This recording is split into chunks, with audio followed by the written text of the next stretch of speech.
Hey everyone, just a little disclaimer before we jump into today's Cee Major episode. An apology as well, because unfortunately the audio for this episode is subpar, and that is entirely my fault. Basically, long story short, I get the guests to record their own audio as we talk on Skype, as I record my own as well. And at the end, they send it me and we edit them across. That was all fine after the Cee Major episode. Got his audio over, sounded great, putting it together.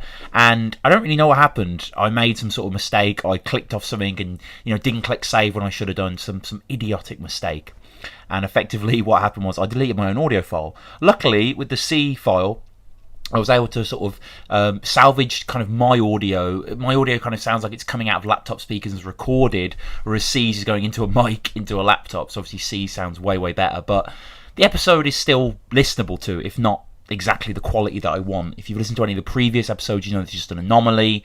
And for future episodes as well, I've got other episodes recorded. I've got Bullet's episode recorded as well as Most Prob, and those will sound perfect. It was just a kind of one-off mistake, really, with this Cee Major thing. Anyway, I've been rambling long enough. Just wanted to say sorry again, and because I appreciate I've listened to a lot of podcasts and I hate it when the audio is just kind of, you gotta squint to hear or whatever. It's just annoying. So yeah, thank you again also to everyone listening to BRR.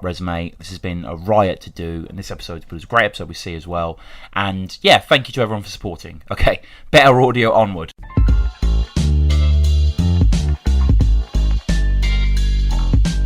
Hello everyone, hello and welcome back to Battle Rap Resume. Thank you so much for joining me. I'm your host Tom Quee, as ever. Just want to say a big shout out to everyone who's been emailing in, battlerapresume@gmail.com, everyone that's been downloading on iTunes, which is crazy. As I mentioned before, we've had quite a few countries downloading, which is a pretty mad trip. And obviously, all the videos, maybe you're even listening to it on YouTube, all the videos are on YouTube, and I've kind of started to upload a few compilations of my own, in a certain fickle way, just to draw people to the channel, but also just because I'm a big admirer of people like Minnesota Luke, and I just kind of want to do that in a more sort of don't flop focus thing, although saying that, my videos so far, other than my Kruger early years video, have been more international. So I've got Chilla's 25 best schemes. Chilla, who we're going to touch on with today's guest, of course. When I first got into Chilla, I was just obsessed with his schemes. Like, looking back, I'm still impressed with them, but I couldn't, the idea of some guy doing, an instrument scheme was just absolutely incredible to me. And it still kind of is, but, so I count down all his schemes. So I'm really happy to announce that my guest today is one of my all-time favourite Don't Flop battlers, for sure. Definitely one of the most talented guys on the roster, not only in terms of his writing ability, but just in terms of his delivery and presence. His battles have been exciting and versatile. He's proved himself both on the solo stage and teaming up with Cracker on numerous occasions in doubles battles. It's of course Cee Major. C, how you doing, man? Yo, what's going on, brother? You alright? Yo, thank you so much for coming on. I really appreciate it. No worries, man. No worries. No. So we'll jump straight into it with your tryout, which was early 2012. So you were kind of like, Soul makes reference to the Mark Gris Blizzard crop, and I guess in a sense you were definitely part of that, by virtue of yourself or not. Coming up against young Mace, who I have odd ties to in a certain way. Me and my friend Danny, close friend of mine, both got into Don't Flop at the same time, became really obsessed with it and discussing it all the time. And he found out quite early on that someone that he went to primary school and knew very well was in Don't Flop, and that person was young Mace. He just found this out at a party or something, and we were just chatting about it, and we were just going back and forth. We were like, oh shit, the name didn't leap out at us at the time, and we were like, oh, who did he battle? And then we looked at it, oh my god, it was Cee Major's tryout. Yeah. It was a mad trip, man. This battle, as a tryout, it's not bad. Obviously there's a kind of maybe it sticks in some people's mind for your hype man. To a certain level, that guy in the back there. But looking back on this battle, you must be quite proud, because this is from both sides. It's a good watch. Yo, listen, I'm the next big thing. Why'd you give me this next stroke rapper? Blood in the studio, you be better used as a talk tempo tapper. In the background dancing like a flamenco snapper. Yeah, with a hype man, like, to be fair, I'd really only met him on that day. You get me? Oh, really? Yeah, so it's not even a hype man. But yeah, because I knew him because I knew I was in touch with Mike Righteous's manager back then, and he was also signed to the same manager, James Lambert, I think it was, or Jack. I don't even know, man. I can't remember his name now. That might even be cool, to be honest. James. Yeah, I might be confusing names, but yeah, man. So he was just somebody that I knew through someone, and that was the first time meeting him. But yeah, it's a good battle though, man. Like I think obviously it gets stronger like as we go along on my timeline or whatever. But it's not something I'm ashamed of. I had some like really funny bars in there. nah, So nah, man. Real confidence as well. Like you just bring a certain sense of swagger. yeah, You talk about yourself being cashmere casual and him being speedo swagger and stuff like that. And I think Mace is decent as well. He bigs up 0121 in his little reprieve at the start there and stuff like that. So yeah, you come out, man, with it. You talk about being in black and red, giving that Beano swag. yeah, that was a bit dead, man. I ain't really feeling Yeah. that. I quite like the Beano reference. But I get what you're saying. Yeah. Something that crops up throughout your career, and it's probably one of those things that is kind of good and bad, is C is obviously such an easy thing to flip in so many senses. But I really like to say you talk about C won't fail, your views hit higher than the numbers on CeeLo's scale. Yeah, yeah. Nice little reference to CeeLo. And young Mace, he's not bad. I mean, he sort of comes with maybe that kind of like quite more obvious humour, Yeah, but big he up, definitely Mace. kind of punches himself in. He gets a big reaction when he calls you McLovin, which kind of sums up his style compared to yours. Yeah, yeah. Well, like it's a tryout, innit? You expect Yeah. that stuff. Like it was funny, man. It was funny. And how did the tryout come together? So you've obviously been rhyming for quite a while beforehand, and Yeah. you known about Dunflop for a while, or I don't know how long I'd known about it, but it was probably like a few months to a year maybe. Yeah. And I was really only watching Lunacy. of course. Yeah, he was all I was watching, but it came together because I was doing loads of freestyle videos and stuff, and Spiff TV picked up one of my videos, and like if for those that don't know, that's like the UK's answer to Worldstar. And I mean, Right. in 2012 especially, it was if your video was on there, it just popped automatically. So it got picked up by them, and then I was in meetings with like Mike GLC and stuff, and he was my manager at the time and stuff, and like yeah, and I was just my name was just getting about pretty much, and then so I did like a P110 freestyle I think, and then I think saw that.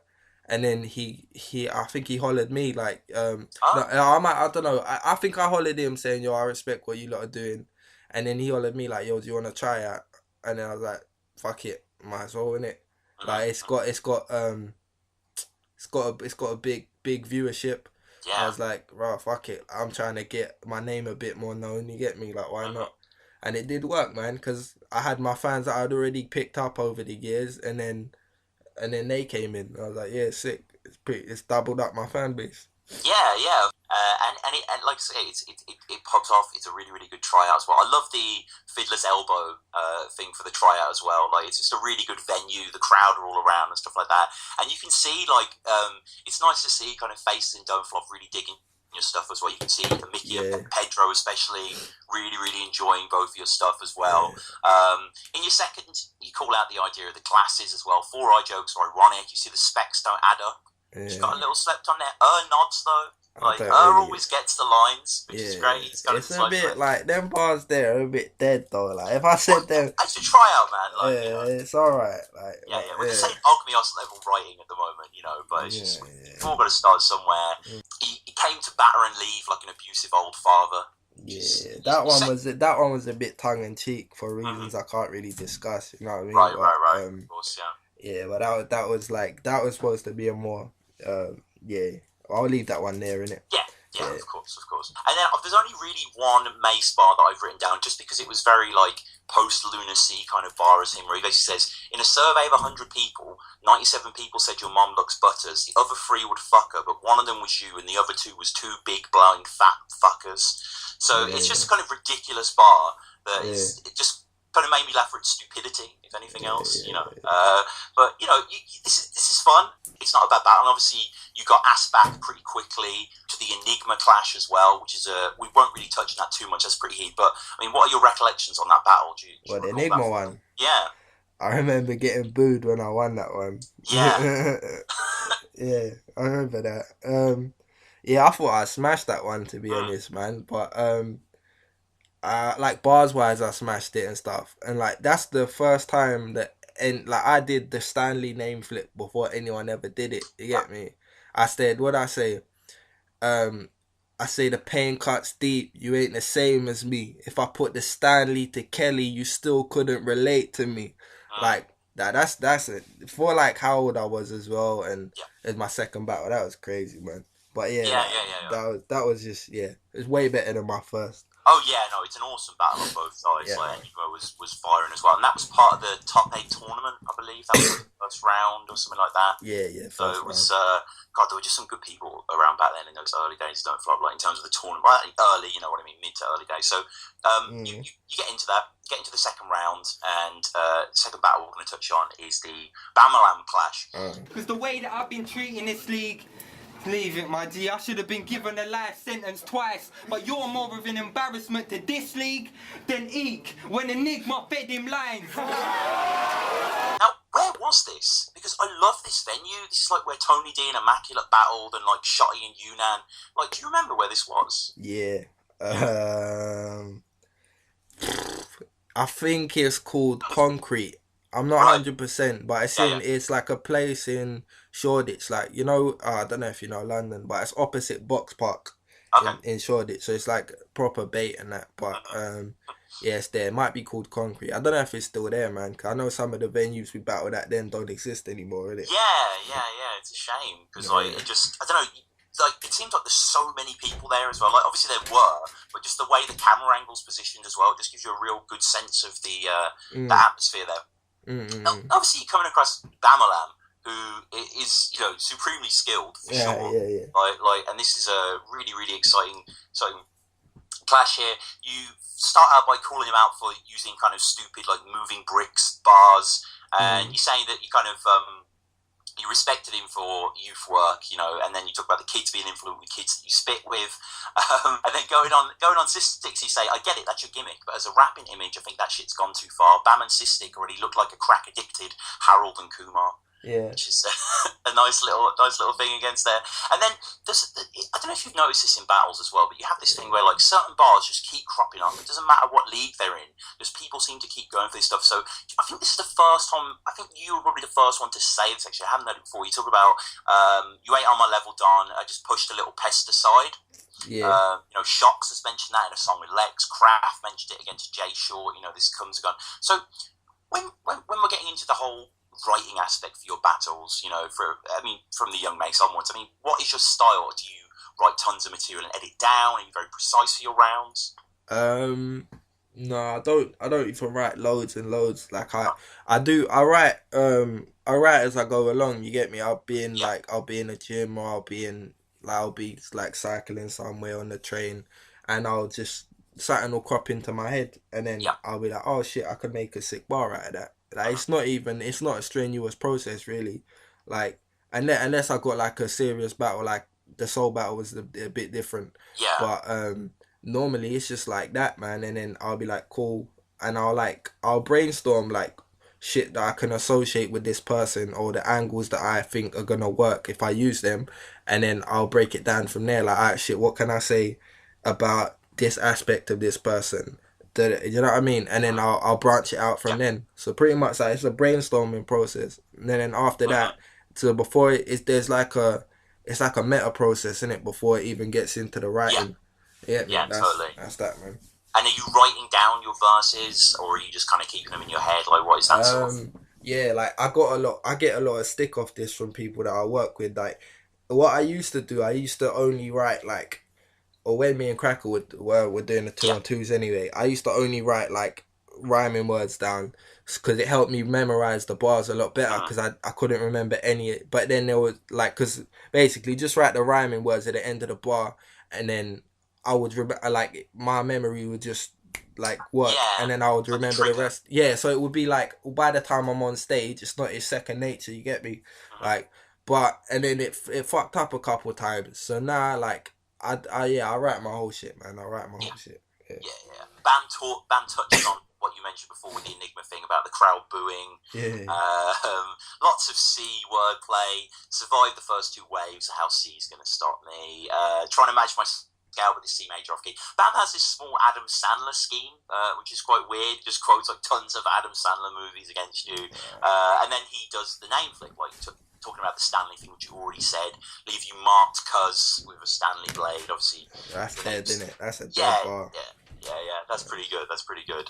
You think that's good? That's dead, bro. I don't know, man. You like shit bars, bro. I'm not feeling your... No. Go on. No, I feel that, man. No. Well, okay. Here's one of your bars that I think is shit, that got a lot of praise. Go on. The bars with no presents, Christmas in jail. Yeah.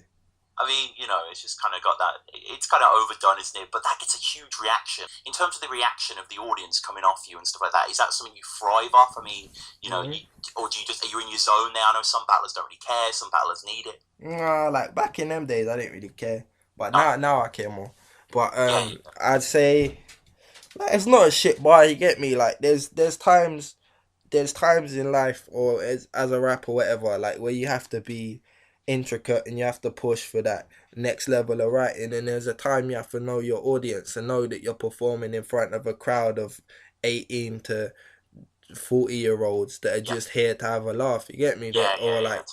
That are just, they don't want to hear like the most intricate shit they've ever heard in their life. Especially in them times. Don't flop, bruv. Like, because around 2012, like, I know this is gonna be controversial, but around 2012 and onwards is where some of the best writers, in my opinion, came through on Don't Flop. Yeah. You get me? Like, other than, I'd say probably AB Soul, Yunan, and Tony, Shotty as well, obviously, man. But he did come around like similar time. He wasn't like that much prior to us, I don't think. I may be wrong there, but I mean, as far as Don't Flop's concerned, anyway. But so there's just a few, like, but then that's where like the average type of battlers that got more battles, and they become like the consistent on the flyers. Yeah, that they become better writers around that time. So before that, people came for the likes of O'Shea and Luna and that. I didn't really want to hear like they wanted to hear some like just quick, short, like snappy punchlines. Yeah, you get me? And maybe not even comedy, but they just want to hear something snappy. And sometimes when you hear that, it's like, but like when like me, have to understand there's people in there that are like they're in there popping mollies, or they've had a line, or they're a bit licked, and then they're like, yo, I'm here to have a good time. I'm not here to get my mind blown by the next Eminem or the next whoever you think. You get me, right? Yeah. They're not after the bars. Yeah, I get what you're saying. Now, in the second, Bam chokes quite badly, really. I mean, he flips it out in his third quite well, but you know, he does choke quite bad. How does that play in your eyes in terms of a marking system? Is that an instant loss on the round, an instant loss on the battle? Does chokes mean a lot to you for an opponent to choke against you? How do you see it? It depends, innit? I don't think there should be like a marking system for it, because like if you use that, it's so weird. It's a weird thing, innit? Because it's subjective at the end of the day. But I don't know, man. I feel like if you're edge and edge, if you're like neck and neck, and then someone chokes, then it should be like, alright, maybe that should influence the judges. But other than that, man, like I think like Bam probably smoked. I think Bam smoked me in that battle. Like that's the only battle I've really been part of where I've been like, yeah, definite loss. So like, like even with his choke, I think he won that battle. Definitely. Yeah. I think maybe I haven't just win. It's interesting to say that though, because I don't know how often you maybe go to read the comments or whatever, but it's always interesting just to check them when I'm making the notes and stuff. And most of the comments are just giving it to you pretty unanimously. Yeah, that's like, a bit. They can't, you know. That's a bit dead now though, because like as far as in terms of like what work we've both done since then. Like I've been on the big cards and stuff a lot since then, and he's been a bit quiet. Do you know what I mean? So like that's true. Obviously the fans are showing like it's mad. It's like your football team, innit? You're gonna support them regardless. So it's a bit biased. So I'm not really threatening that, man. Yeah. I just noticed as well in your earlier battles, there's a lot more reaction on your part. You applaud bars, you'll say bars are good. Within later battles, you're a bit more, play your cards to your chest a bit more. Is that just the growth on your part? Is that just a sense of competitiveness that's coming out, or? You know what it is? I don't show any type of reaction really, not negative or positive, and that's just what it is. You get me? I'm not here to listen to this guy rap. I'm just here to rap. He's just a byproduct. You get me? Like it's not. Like whatever that person's saying doesn't really matter to me at that point. When I watch it back, I might be like, shit, yeah, that was sick. Yeah. But while I'm there, not really, man. It's like, fuck it, innit? Yeah, no, and just as a bird as well. You say treat him like a treasonous bitch in the Tower of London, and you just he gets slightly slept on, and you just have a really nice take on O'Shea's slogan where he's like Google Map it, which is pretty funny as well. So you know, Bam takes this as we said before, and you know it's a little kind of dubious there, but we move on, and then the whole 2-on-2 thing happens with you and Cracker, which is obviously you're a brilliant team, and you go on to win. With your 4 matches, which we'll just kind of briefly touch on now. I kind of haven't made too many notes on them, but I mean, you and Cracker coming together, was that an obvious partnership? Had you known each other quite well before Don't Flop? Or Yeah. I mean, yeah. Me and Cracker known each other for a few years prior to Don't Flop. Yeah. Like I actually pushed for him to get his tryout. In terms of like pretty much making him in it. Like, yo, bro, you have to do this. Like, so man, like it's no one else I'm a team with in Don't Flop. Like I'm not really cool with anyone like that in the roster. Like, or like it's not like I'm uncool with people. It's just like we're not, like, Cracker's my boy. I can't say any of you lot are my boys. You know what I'm saying? Yeah. No, and I think you guys really killed it. I think especially one of my favourite battles is you and Cracker versus Mr. 13 and Nishi. Yeah, man. In that, what happened? So just to recap, obviously that battle didn't take place on an event per se. It took place in YouTube studios, which kind of makes it better, really. It's just in this room. Mr. 13 was ill, I think, and that had to be called off, was it? Yeah, he had laryngitis or something, man. Alright, that's a really good battle. So obviously you go on, beat Bam and Sis, stick to with the 3K, which is, you know, insane. I mean, that was a brilliant triumph. And coming out of that, it felt like that whole process, those 4 battles really helped you season and develop, because the Ogmios battle is, and you know, it's an outstanding battle. Because it's the kid with the smoothest bars on a hip hop tune versus the man from the smoothie bar of the hippie commune.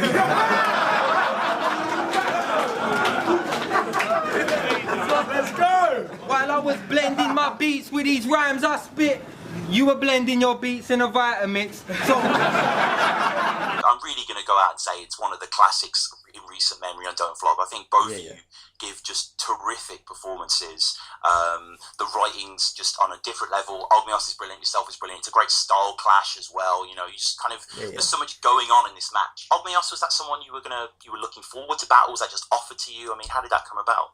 I can't even remember, bro. No, it's just I think it was just one of them ones.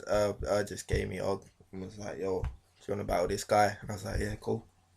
Yeah, and so you start off and you talk about the real words sound mad off beat like a Quill verse, referencing Quill's drops, which is pretty famously a sort of different tempo.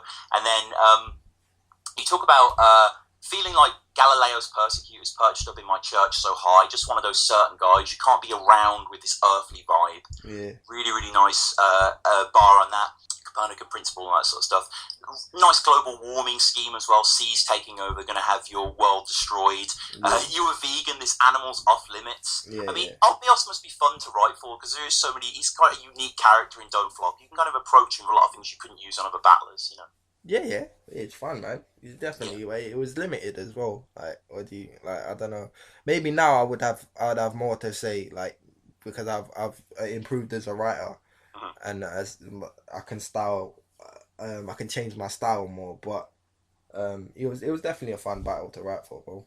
Yeah, and he does some great stuff as well. He has his Islamic word association scheme, of course. No, bought GTA 5 just to play tennis. Yeah, that was cool, man. That was a real haymaker. So I wanted to ask you about your kind of little flip at the start of the second. Talk about Sufist, so spacious, so Rumi in your lines. Was that a reference to Rumi the poet, or was that a reference? Yeah. That was. I mean, that obviously got pretty slept on, because that's major. Yeah, that's not for the people in the crowd. No. That isn't like a Christmas presents, you know, bars and jowls sort of thing. Like, you know, that's and now there's a bit when you do think I'm finished with essay till I hit him with a furthermore, and then comes in with that wow. Yeah. You know, and just kind of, so when you pick up that flow, I mean, getting it that are you even listening at that point, or kind of like you're just in your mode when you're doing that? No, I'm just doing my thing, man. Obviously, you pick it up, like interrupted, like, could the crowd pick it up a bit later, innit? Like, when says, I've seen it on cam now, on YouTube now, like, when says, wow, the crowd kind of pick it up, and then they start reacting. So, yeah, that was cool, though, man. Yeah, it's a really good moment, actually. It just adds to the whole thing that he kind of, because I do remember seeing that initially, I didn't necessarily not understand why it happened, but then when you kind of appreciate the kind of intricacies of the flow and how you're picking up the tempo and the slack, it's just really, really powerful. I'm a tic-tac-toe, tag a rapper if he wants this war, but his circle means nothing, so him in a box means naught. Noughts and crosses bars there. Go to work with you and your fam like an Amish town. Love that bar. Like, shout out Witness. Now, this is the dawn of your catchphrase, but I'm guessing was this even planned to be a catchphrase? The break your body down like polio? Nah, never. No, I just said it, and I was like, it was a good bar, and then people just caught onto it. And then when I said it in the Chilla battle, and then people started spitting it, I was like, fuck it, this is my catchphrase. Like, I'm gonna use this. Yeah.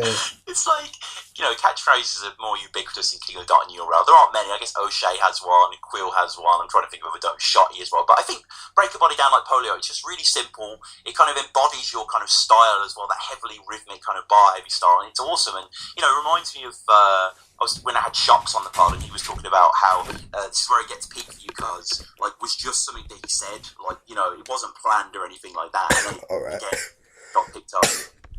I don't know. Ogmios Ogmios is sort of the master of those real kind of obscure references that kind of make you smug as a listener if you know them. So not only just talk about Felonious Monk, which I appreciate isn't too obscure, but he talks about Nardwar as well.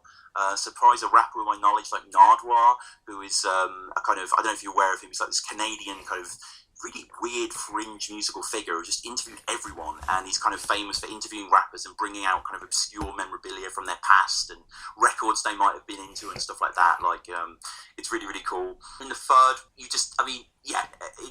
Ogmios is the perfect kind of venue for this kind of stuff, where you talk about the whole PE idea at the end as well.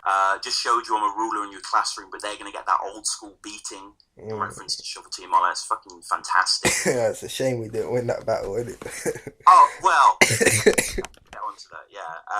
But it is great as well. It really kind of ramps up the tension that you call them out. And you see Marlo being Marlo in the background, kind of, he's slightly kind of, he's kind of like, he's aware that he's being called out, and he sort of plays that character quite well. But, I mean, looking back on this battle, you must be pretty proud of the Ogmios clash, man. Yeah, the Ogmios battle was sick. Like, that's definitely one that I'd show people, man. Sick, yeah. Yeah, definitely. So, yeah, we move on, and then you go into the whole Marlo Shovel T battle. We really didn't want to do this battle, nah, but we sort of had to, because you sparked up a little interest and we were forced to match you. But really, they only rate you on performance value, and we got $3,000 for 4 battles. Oh, how much is your performance value? You make the point early on in the battle that this is something that you didn't want to do. Was that for show, or was that kind of, wasn't what you were heart? Nah, man, like, I can, like, confidently say, like, back then, like, I wasn't into what they were doing at all. It just weren't my thing. I wasn't a fan of them. Like, I am now that I've matured a bit and stuff, and I can appreciate things from different walks of life and etc. I can appreciate their style for what it is. But back then, I was pretty narrow in my acceptance of what should be in battle rap and stuff. So it was all like genuine I was genuine to my word, I guess. Yeah, totally. And you guys, I mean, I was there actually at 5th birthday, because I think that if I recall correctly, I might be recalling this incorrectly, but I believe that Disaster Unanimous was supposed to be on the Saturday, but then that got moved to the Sunday, so your match got moved to the Saturday, is that right? Something like that, bro. Yeah. I don't know who it was, but yeah, like I was on the I think the coach or the train up, and then I got a call from her like, "Yo, bro, can you do today?" I was like, "Yeah, whatever, man." Yeah. Awesome aviation scheme.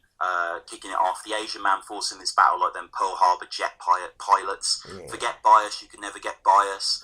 Talking about this is the first time your craft's been challenged at these heights like test pilots. It's real intricate stuff. I mean, you and Crack are writing. How is that process? Are you writing online? Do you meet up together? How does that go through? At that time, Cracker was doing this whole uni thing, so I pretty much left him to do his thing while I wrote mine, and like it was just mad. Like we always came up with similar schemes or ones that could tie in together. You know what I mean?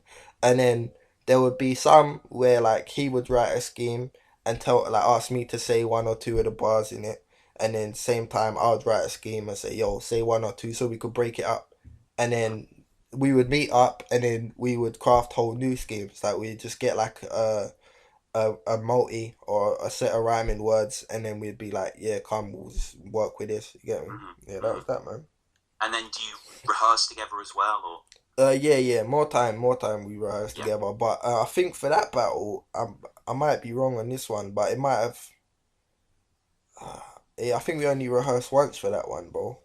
There was once I think, and then we rehearsed once before we got to the venue. So when I got to Leeds, we rehearsed once, not once, but like in one time. So we went through the rounds 3-4 times, and then once before that, bro. Yeah. But like when I say one time, I mean like I'm talking about 4 hours of going over the same material. You get me? Yeah, of course. And this is obviously biggest crowd you ever performed to. I mean, I remember being at Leeds and it was just, it was sold out. So many people there, like 1,000 people there. So how did that feel? Were you nervous before? I mean, how did you feel? Nah. Nah. I feel like at this point, like the nerves didn't really play a part. Like even now, like the nerves they're not really there. Like, I don't know, man. They were at the start. Nowadays, not so much, and even then, like not so much, man. Oh, fair enough. And then you just spend the whole first round basically calling out how invalid they are to even be battling you.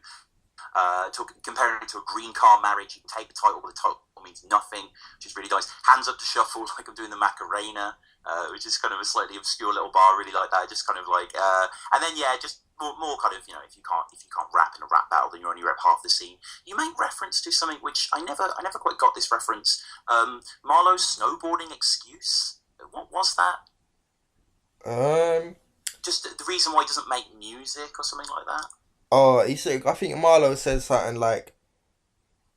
I think Marlo said something about he related like people saying you can't battle, so you're not a rapper, I don't know what or you can't rap, so you're not a battle rapper. Is like someone that saying, oh, you can't ski, so you're not a snowboarder or something like. Yeah, like you know what I mean, like yeah. Yeah, pretty hackneyed. Yeah. If you're only good in concept battles, you don't understand the concept of battling. Now, obviously, with Marlo and Shuffles round, they do what they do best. Really, they're ultra rehearsed, and they just clown on you. Really, they start off with just kind of clearing the air. You guys are so pissed about this. Just starting that off. It's called Don't Flow Entertainment Boy. The clue's name. Obviously, it's a really, really fun battle. And in the kind of interview afterwards with Steph, you do concede that just, you kind of knew you'd lost just on the basis of reactions alone, really. Obviously, similar, we're going to come back to that, a presence in jail kind of idea, but they are just playing to the crowd, Marlo and Shuffle, and doing it really, really well. Yeah, man. Killed it. Yeah, definitely. I think as far as, like, if we're judging it on...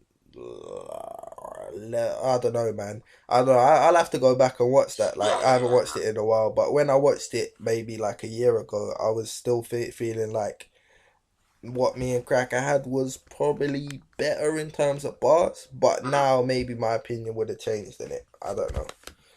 Maybe. No, I agree. I think there's some of your best writing in this, and you two have written 4 brilliant battles before this, and you've written some brilliant battles after this as well. So the consistency of what you were putting out was really impressive. In the second, you talk about how the Shuffle you in a sense echoing Soul's kind of idea of the Mark Grist Blizzard Grop in a different kind of paradigm, though, talking about how Shuff is similar to Mark Grist, and Cracker says he got 3 million views and you crept in on the D-Low. Now you can say it's a coincidence, but we know you have to see it from Mark's point of view, like Peep Show. But Sorry? Yeah, that's sick. Yeah, that's sick. Yeah. I love that bar. That's one of my favourite bars in the whole battle. I think that's just an absolutely genius little writing there. And little Breaking Bad scheme, Futurama scheme. Cracker goes into his kind of his patented full force horrorcore stuff, which is good to hear. Like on Shuffle and Marlo, like they don't really have that before. Play pat a cake with Adam's face till it looks like a pasta bake, and then again they just come back with another really, really strong round, talking about how you could walk into a GCSE exam and it wouldn't be weird, which is just kind of just a very simple kind of line there. They just take their time, don't they? Like the first round is just completely about Cracker, second round is completely about C. Whereas I think you two merged it a lot better. You were attacking them as a duo. It was a 2-on-2 rather than 2-on-1, 2-on-1. You know? Yeah. I feel like they broke us down better though. Like, yeah. But I feel like as far as like, I don't even know, man. I don't know what I feel about that anymore. And then Cracker has some really, really nice stuff as well. In the third, you'd be left with no leg to stand on if you fall for the way you amputee. And just a great card scheme as well. The king's out of place, no shuffle in the deck. Shuffle's getting deck, not the deck getting shuffled, that kind of stuff like that. But I was just comparing the round times. Their second is 6 minutes. Yours is 2 minutes. So maybe it's a little unfair. Maybe if some timings would have been in there, it could have got it a bit more even on your part, you know. Yeah, maybe, but I mean, I think we were given like 3 minutes or some shit, man. Like, it's not, I don't know, it's not to take anything from them. Like, I think me and Og was the same thing as well, man. I think I had like, we got given a 1 minute 30 time and he rapped for like 6 minutes a piece. Like, so, you get me? Like, I mean, it's not, it does obviously affect things, but like, fuck it, innit? It was a long time ago now, man. Yeah, exactly. Yeah. So, obviously, they win, and you know now they're sort of 2-on-2 champs. But what I liked was it wasn't necessarily that you guys weren't going to do any more. You clearly were still going to battle. It was kind of something you enjoyed doing. Obviously, I guess being offered arcade and skirmish must have been too good to pass up, really. But it's Big Bad Ark went to jail for a strap charge. But when this was punking you, where was your strap, Ark? I know shooting him would have been a tad harsh, and you held that strap years back, Ark. But I don't give a fuck if that strap still scraps. You still scrap, Ark. I mean, how are you, bro? You're like 7 years my senior, and still don't act like a man, Ark. How were you tweeting after it happened? Don't act like you didn't see them acts, Ark. Were you in the hotel with Steph like, nah, hold me back, dog? See, you say that, yeah, but after winning the 2-on-2 championship, or whatever, that sounds corny, but the 2-on-2, what would you call that? Tournament, 2-on-2 tournament, yeah. After winning that, like, we were promised we was going to get an international 2-on-2, you get me? So, getting Ark and...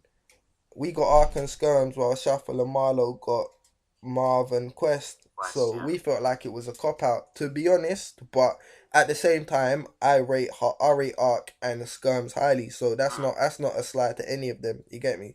Because being given them and being given Skirms on his tryout as well, that was a big thing. You get me? Because he's done very big things in UK hip-hop. And he's a very respected writer.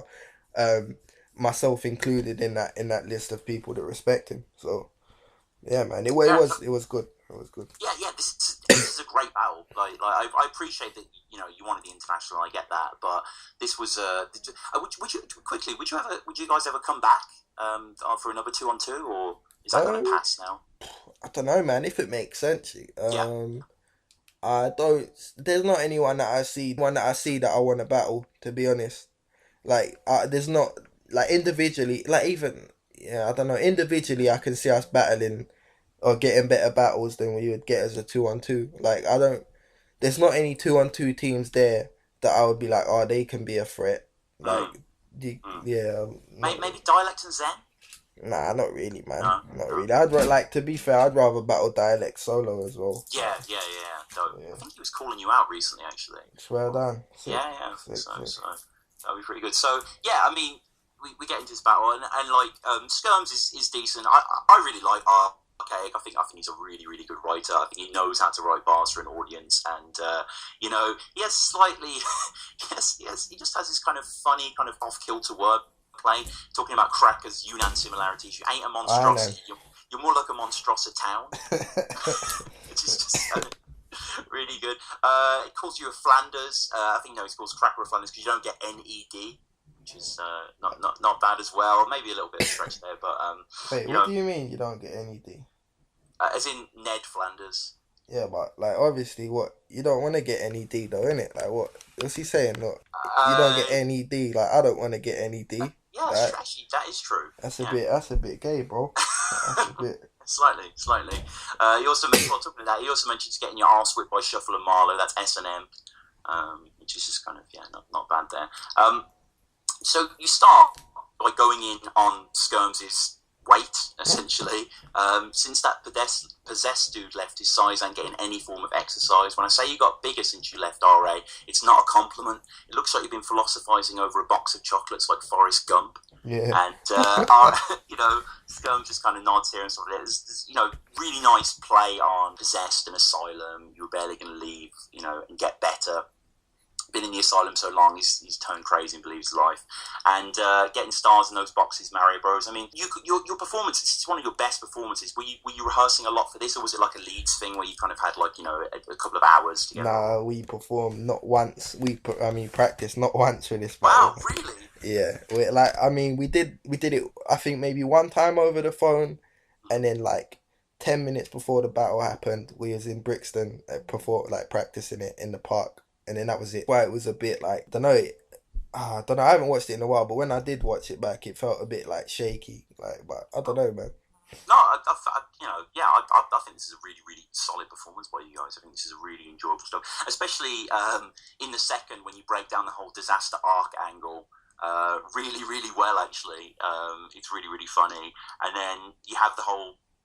And then Cracker has the whole kind of, I hadn't quite wrote that down, but something like talking about how he's Mo Farah because when he's running, he's in front of dudes and stuff like that. Lots of really funny stuff here. And this is a really good battle. And obviously Skirmish would go on to do a few more battles, but he sadly just didn't seem to quite take to it, did he? It wasn't quite on par with his kind of musical output. No, I mean it's a completely different thing to rapping, so. It doesn't affect him as a rapper just because he can't do it. Or not because he can't do it, but because he hasn't been as successful in it doesn't take away from him. You know what I mean? No, definitely not. So, after this, you were away for a while, and then you did get your international with someone that I mentioned before, who I was a huge fan of, and at the time.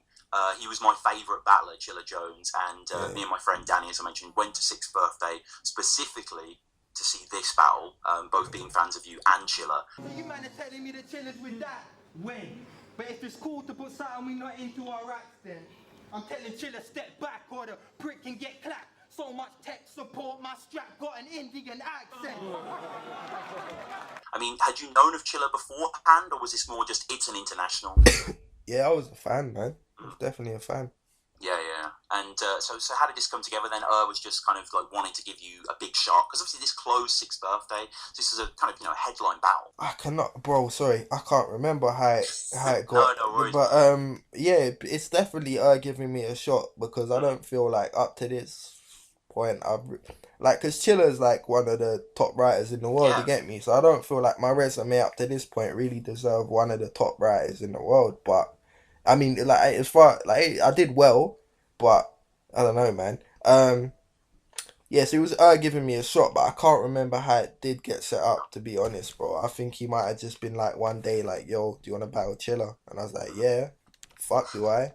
And it was like that, innit? Yeah. Yeah. I mean, anyone that's listening that maybe isn't too familiar. I mean, obviously, why wouldn't you be too familiar with Chilla now? He was big then, but he's way bigger now. He's came back to the URL. He's had big battles on King of the Dart and Don't Flop as well. Obviously, battled Tony. Had a great clash with Math on DF USA. But if you're going to go back to old school Chilla, check obviously JC, but B Magic, M City, Cash Eaton, Daylight. He's had so many good. Like the guy's pen is unbelievable. Really, it's a really, really good. Battle.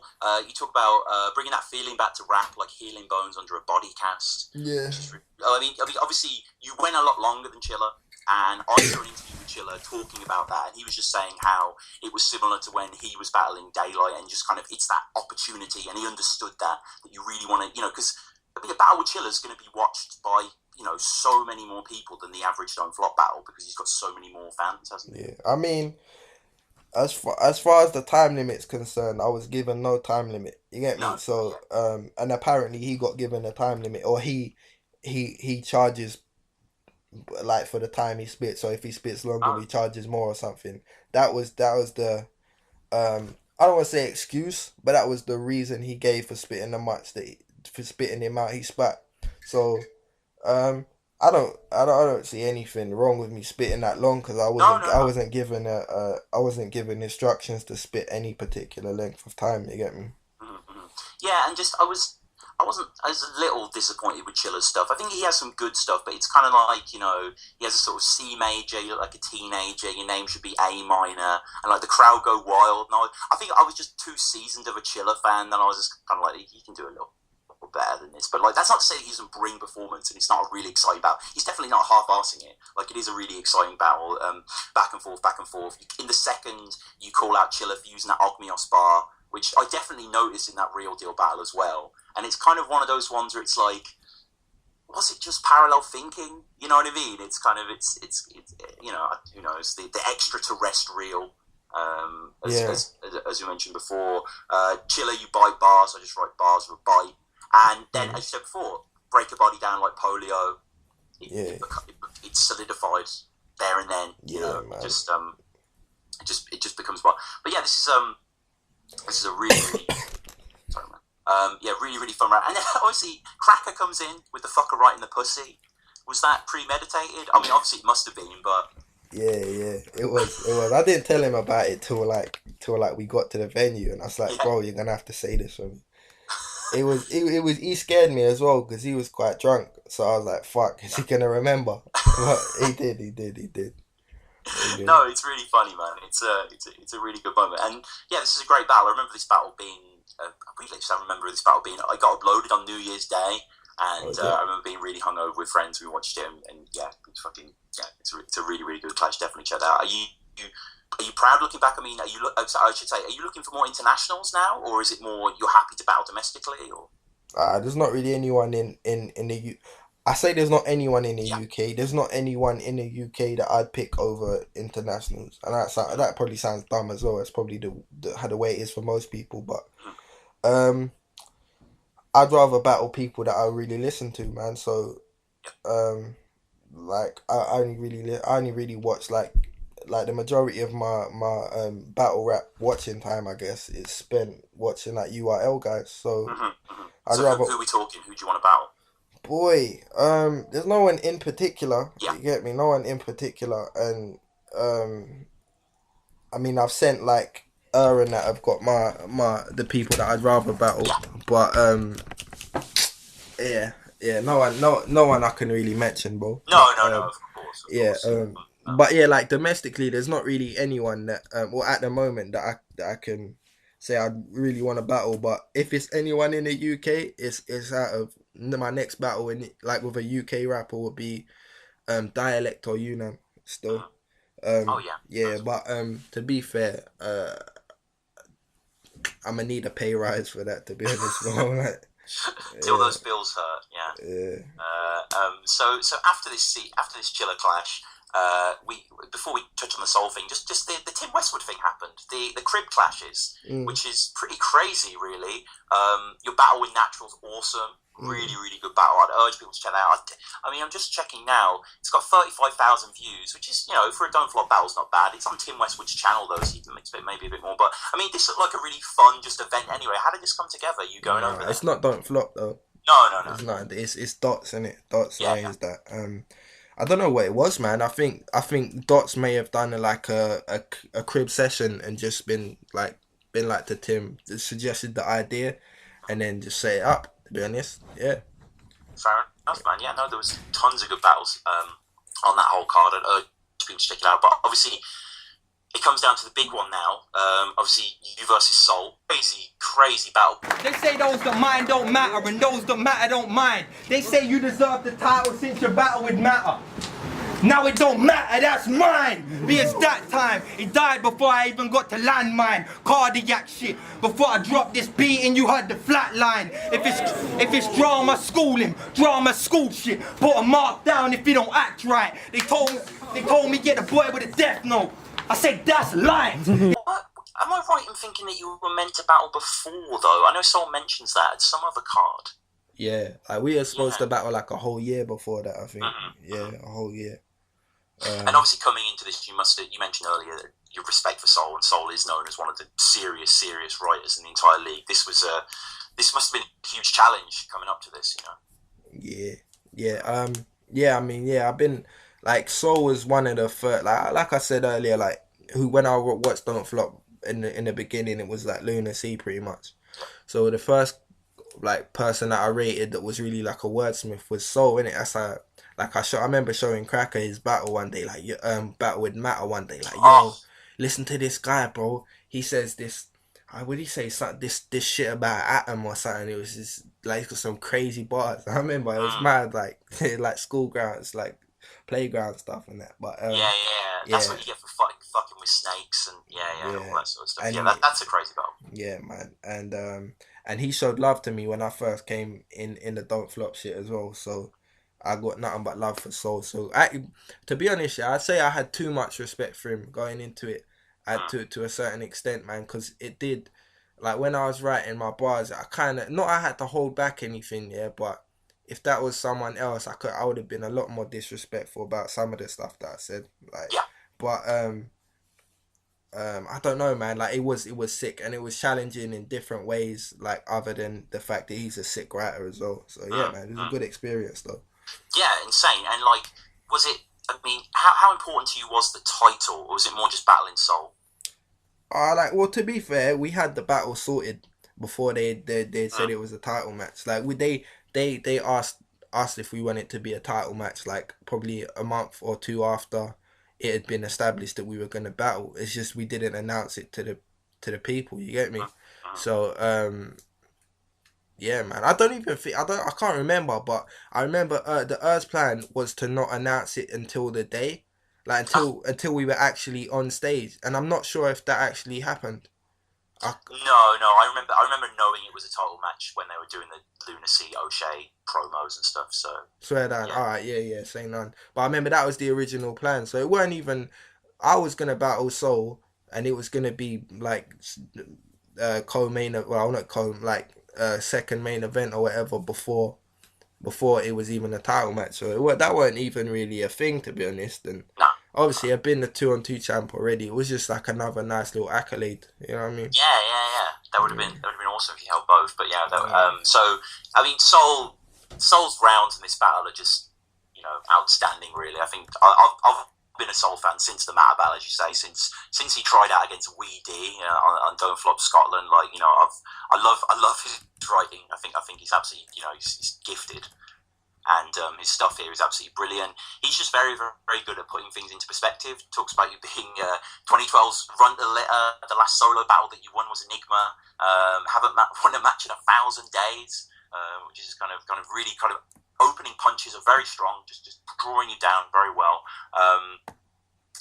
Done being a joker, about to snap with his pencil, which is really nice as well. And obviously, would you call it a choke? It's more of a stumble, isn't it? I wouldn't really call it a choke that he has there. I mean, if I did that, I'd call it a choke. Yeah. Yeah. Okay. Fair enough. I mean, yeah, it was a good like. Yeah, he just loses train of. It was a good like 20 seconds or something. Oh, was it? Okay. Yeah, it was something like that, man. Like, and like when someone starts like clicking and like you can you can tell it's a choke, innit? Like, because if it was a stumble, then someone just like it's like a slip of the tongue kind of thing, and you just get straight back into it, but you can tell he lost his thought and he was going in. But I'm not I'm like I said earlier, man, like they don't take away from how good his rounds were. No, not at all. And first round is fucking just cram-packed really. Touch on his battle with Nestle. This ain't the 90s, no one gives a fuck about Mitchell and Ness. Have to admit, I had to look that up. I wasn't sure what that, obviously that was a reference to clothing brand from the 90s, I believe. Yeah. Sorry, man. No. As soon as I said that bar, like the same day, I thought of like a better way to put it. But I'm not gonna say it because someone else might say it, and I don't want to waste it for them. You get me, right? No, I get you, man. And then you it's interesting you talk about the Matter thing. For as you say, they say you deserve the title since Matter. Which I mean, again, the Matter clash is outstanding. That's not even to say that like Matter isn't brilliant in it as well. Like it's just a really, really good battle beforehand. If it's drama school him, put a mark down if you don't act right. Yeah, really strong. And also the whole they told me get the boy with the death note. I said that's Light. Now I had to look that up again. Light is the protagonist of the show. Is that right? Yeah. Yeah, he's the main guy as well. So that was And then similar to the presence in jail, which we're going to obviously keep coming back to ad nauseum, as the last time I mentioned it, I promise. You do the fuck you and your bagpipes. which is a huge reaction, which is kind of just a kind of funny little bar there as well. Yeah. I think that's just based on the momentum of the scheme, though. Yeah. Yeah, Totally.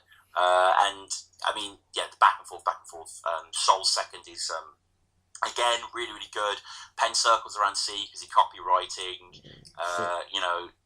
The whole ISIS bar, backed into corner by more boys, teenage boys, and Lara Croft, which is just very, very, very thing. And then in the second, you kind of take the route that many people have taken. Chris Lees took this route. Old English took this route as well. Soul's online relationships. And the sort of things that he goes for there. Your girl's name is Shabnam Azad. Never heard a girl's name as bad as that. Yeah. Really good rhyme there as well.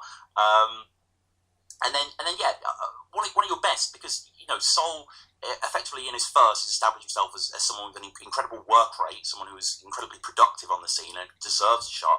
But you kind of parry that away with just one bar, really. You've done 35 battles last month alone, but I fly the box office to find the hot topic. Yes, one battle last year and got a title shot off it. Yeah. As well, and then a lot of your stuff is getting slept on. Did you feel that in the room, or? Yeah, slightly, man. Like, I think it comes off less on camera, but I don't. But I think that's a result of the angle he took, and it like the crowd were like, oh yeah, like true, like what he was saying, true. Like I ain't really gonna like. I can't really rock with C really. Like what Soul said right there was the truth.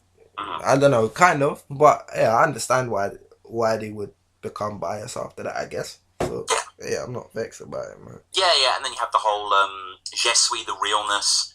Calling Me Out ends up bad for this comic, which again gets a little slept on. That's insane, but really, really, really good. Dying after a checkpoint, just setting levels again. And now you do that bar right at the end of your second. Rappers have sun rappers that have sun rappers. My shit pops on a grand scale, except that I'm great. You call it the bar of the event there. We see you're a little vexed that people weren't just picking up on that. Yeah. I shouldn't have showed that got to me, to be honest. I mean, everyone does that, don't they? And your third, I mean, you talk about maybe you like Soul, and you weren't going to go so far, but I mean, you get it's pretty disrespectful with the whole depression thing as well, kind of going into the whole dopamine, that kind of angle there, which is really good. And I mean, at the end of it, it's hard to call. Like, I've watched the battle a lot, and I remember when I initially watched it, I was maybe just giving it to Soul because he has the more obvious haymakers. But your writing's so good in this. Like, I think this is one of your most complete performances. And obviously I wasn't at checkpoint, so what was the kind of gap between the battle ending and the announcement of who won? Maybe I don't even know, bro. Yeah, a little while. Yeah, maybe not that long, Like, I think it was either maybe about like, I think they did a break after us, and then they put Luna and that on, and then so it was before Luna and that, or was it? I'm not sure, bro. I can't even remember, man. I'm the worst for this stuff. You get me? But I think it was around about half hour, Maybe about that. No, I might be wrong. Man. I might be wrong. Like, it might. So Soul wins it, and how were you feeling after that? Did you feel you were, misjudged? Were you aggrieved by it, or? Yeah, like, to be honest, like, regardless of what I'm doing, I'm a sore loser. So it wasn't the fact that what it was.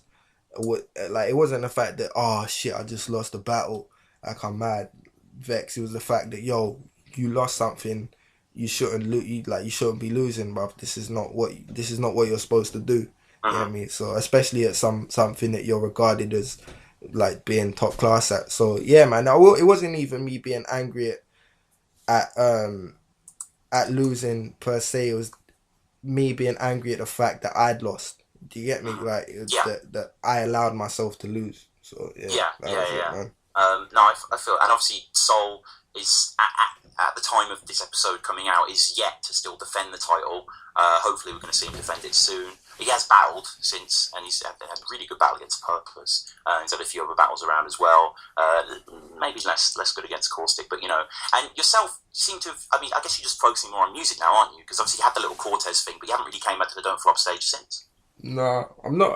I'm not really trying to focus on battle rap. Like, it doesn't really serve a purpose in my life right now. So, like I'm focusing on the music for one. Like, I've just finished my mixtape. We're just sorting all of that That's gonna be out in June, late June. So yeah, I should say, I'm not even just saying this because you're on the show or whatever, but genuinely, I think Humble Beginnings is brilliant. Like, I absolutely love it. Family First, especially, I've listened to that song so many times. I just think you sound brilliant on it, and just the whole production's excellent, and the beat, and just, yeah, it's fantastic. Like, I'd urge people to check out your music. Yeah, cool. Obviously, it's on Spotify as well, and you can get it as well. Bandcamp, Humble Beginnings in the format EP. Yeah. So that'll be really, really cool to see. So, just to wrap up then, I suppose, I tend to ask a few questions, some battle rap, some not related. So just, top of your head sort of thing here. What's your favourite URL battle, see? So many, man. I can't even, I'll give a couple that I can think of here. I'm not what's his name? Charlie Clips versus T-Rex. Oh yeah. Obviously Loaded Lux versus Calico. Who else, man? Who's the other one? Any battle with Big T in it.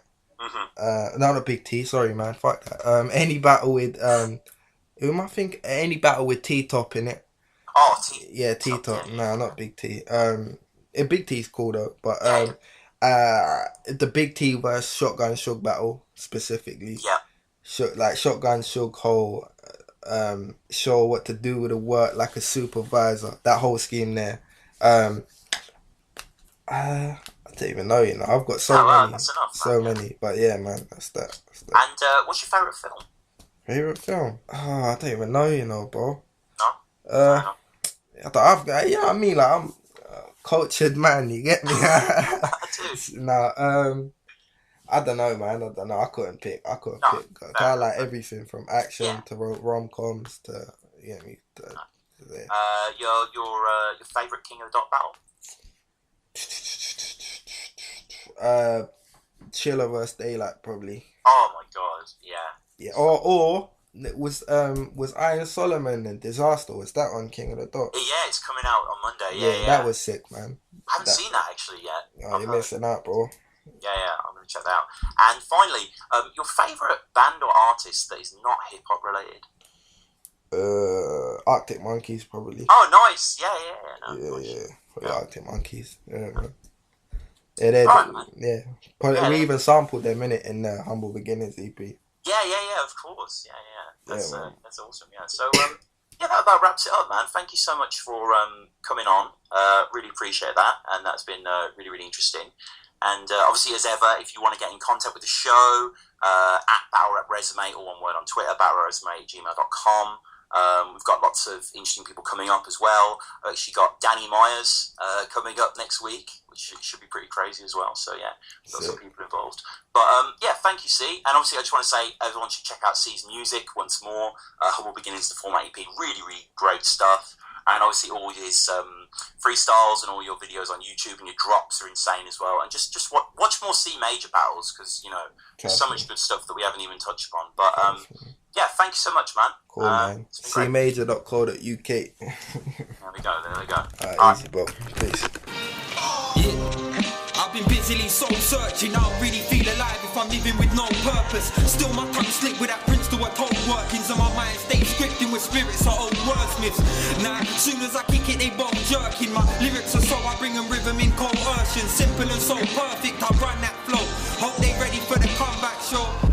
Cause listen, anyone can be the kid with a buzz, but check it, the quicker you build it, then the quicker it's done. I've seen a game flux and change, but I'ma came back same way I came up. Don't play dumb, I should've crashed in the foundation for everything you make up. You may be lean, they may believe, but you ain't, cuz I don't play, but I can play dumb until the game's up. Listen, don't celebrate me when my day's done, cause my lyrics spell infinity on these 808 drums. Still that's that daily routine, late nights, early mornings, and I hate to lose sleep. Not working, so feeling kinda worthless, thinking is this all worth this? Just trying to stay awake for new dreams. So I'm tired and rough and still rising it up. Me, I'm that phoenix in the ash, I got them flames for you, please. Now them haters on me, well I couldn't give a fuck when I see what they say, cause they just wanna